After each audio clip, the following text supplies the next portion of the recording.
kami dari kelompok 3. Nama saya Ailin. Saya Kirana. Saya Cantika. Saya Kayla. Nah, pada hari ini kami akan membahas tentang latar belakang dari peradaban di negara Prancis. Bayangkan hidup di dunia yang dimana segala kebenaran yang kamu tahu bisa dipertanyakan. Inilah yang dilakukan oleh René Descartes, seorang filsuf Prancis yang dijuluki Bapak Filsafat Modern.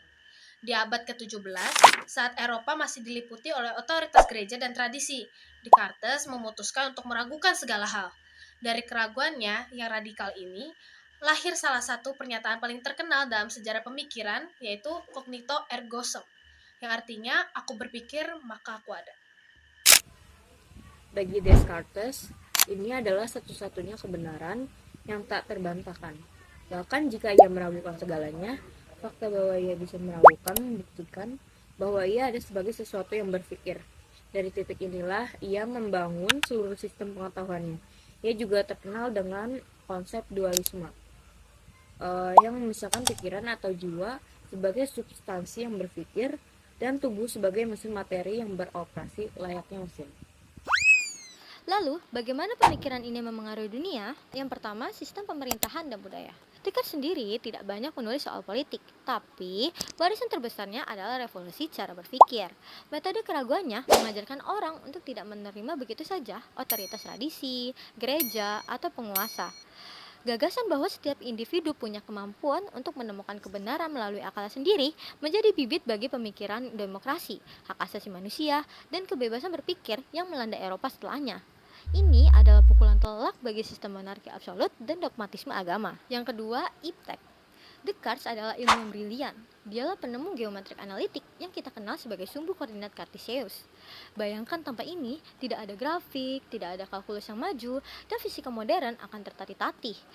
Metode ilmiahnya sistematis, memecah masalah kompleks menjadi bagian-bagian kecil, menjadi fondasi bagi penelitian sains modern. Ia melihat alam semesta sebagai mesin raksasa yang berjalan menurut hukum matematika yang dapat dipahami akal. Ekonomi. Pengaruhnya di ekonomi tidak langsung, tapi mendalam. Dengan menjadikan rasio dan matematika sebagai bahasa universal, Descartes membuka jalan bagi lahirnya ilmu ekonomi modern yang sangat mengendalikan model, statistik, dan perhitungan rasional. Pikir analitis ini menjadi DNA dari cara berpikir dunia, bisnis, dan menjadi kapitalisme modern.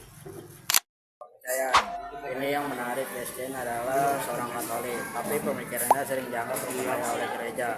Ia memperkenalkan Tuhan personal. Baginya Tuhan bukan lagi pribadi yang muka dan campur tangan langsung, melainkan arsitek agung yang menciptakan alam semesta yang rasional dan kemudian membiarkan berjalan menurut hukum-hukumnya.